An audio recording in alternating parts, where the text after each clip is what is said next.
Ayan, magluto po tayo ng magigisa ang lolo nyo ng papaya. Kumuha ako sa tanim namin ng papaya. Kasi, ayan, igigisa po sa, may natira pa kasi kaming ulam kagabi. Yung adobong, baboy.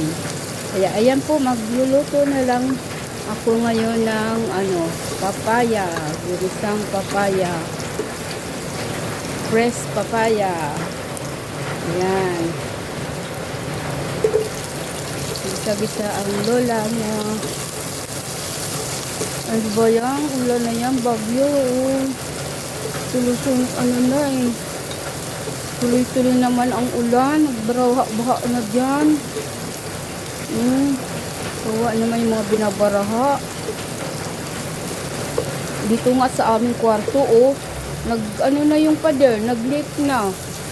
Sobrang ulan. Ngayon ko lang yan na-experience na magkaroon ng tubig sa aming kwarto. Pagising ko kaninang umaga, pag-apak ko doon sa sahig, doon sa bandang uluhan, kasi nanliligpit ako. Ayun, may tubig akong naapakan. Yun pala pumasok na doon sa kwarto yung tubig. Nag-leak na yung pader. Ayan.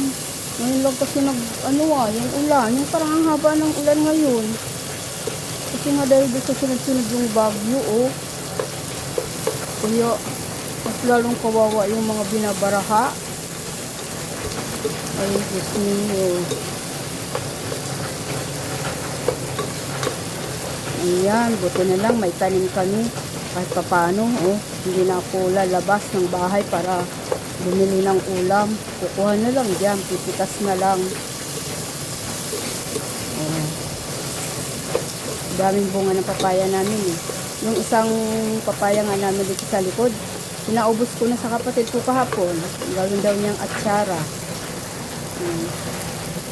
Tapos, yung nasa harap, yun na lang yung naninilaw naman kasi yung yung dahon sa gitna. Baka mamaya sobra kasing ulan, mamatay ang puno, sayang yung mga bunga.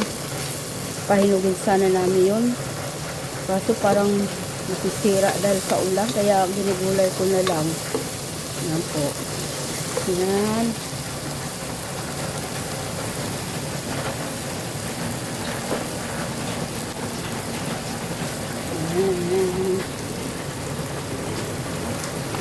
Ang sahog. Kumuha lang ako ng ang sahog. Mas magrereklamo na naman ang asawa ko pagdating mamaya pag ang ulam niya ay karne. Ang gusto lang niyang ulam, gulay at isda. Yan lang ang kanyang gusto. Kaya kailangan lagi akong bumibili ng isda na para sa kanya. Yung gusto ba naman ng isda, yung tamban. Kabangos, tilapia, yan lang ang gusto niya. Dalagang bukid. Kasi nga, mataas uric acid niya. Bawal yung malalangsa. Ayaw niya yung mga binibili kong isda na yung tulad ng talakitok, yung tambakol, yun. Kasi mga yung dugo yun, yung galunggong. Basta yung mga isdang matatapang, yung dugo nila. Yung pula ang dugo. Pulang-pula, malangsa. Yan. Bisa-bisa. Yan, mabuti na lang. May tanim kaming papaya kahit anong oras. Pag gusto kong mag-ulam ng gulay, ayan, may papaya kami.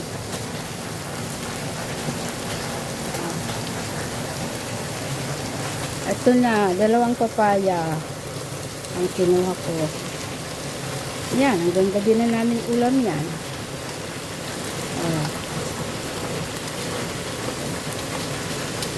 Ayan,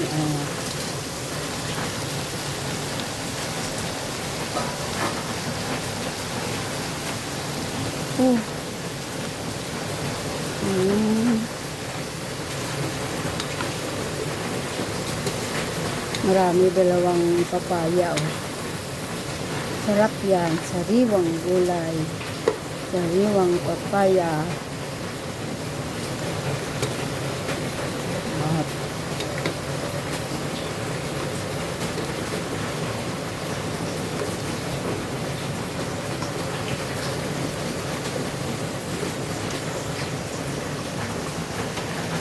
hindi hindi ako makaano, wala akong mga pundo ngayon na video. Kaya ito na muna ginagawa ko, magluto-luto muna. Wala pa akong mga ibang pang ano eh, pang upload.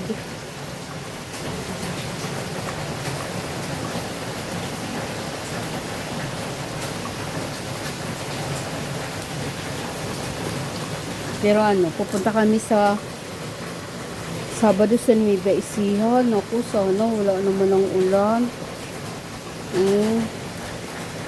Sana matapos naman kung ulan.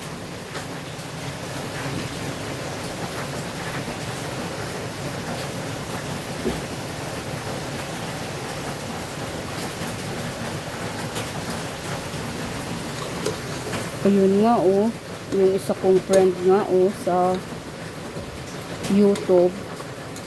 Tapos nag-upload siya kahapon sa FB. Ayun, ang sabi niya, hindi daw sila makababa.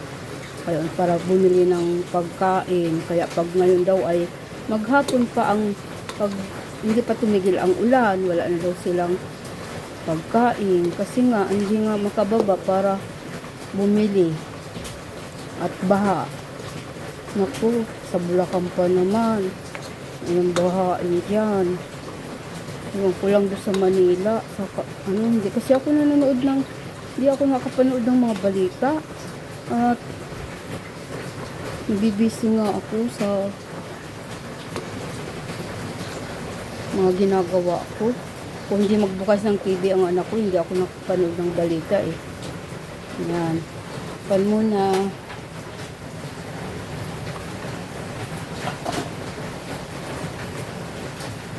May nalagyan ng ano, sabaw. Wait lang.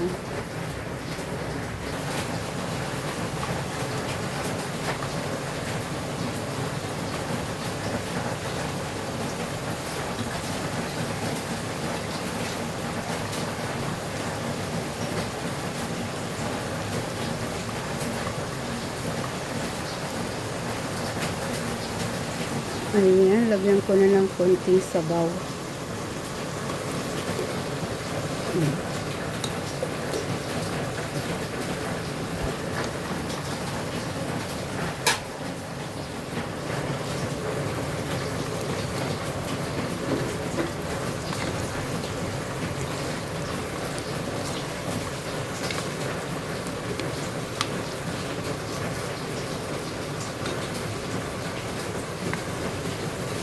Ayan. Tikman na.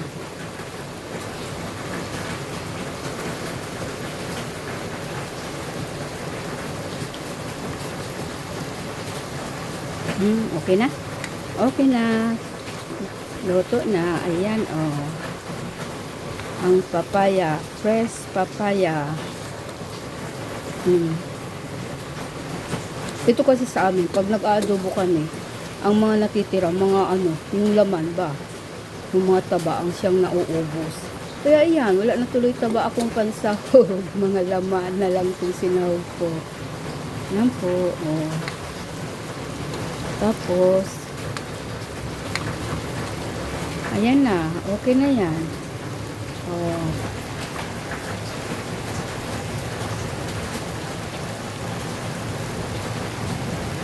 Tikman ko muna tong ano, kung malambot na.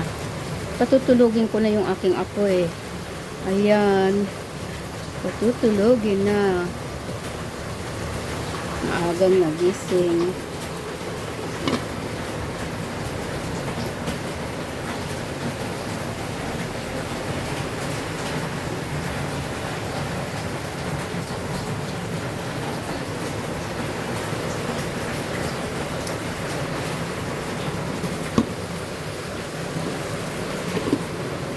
Ayan.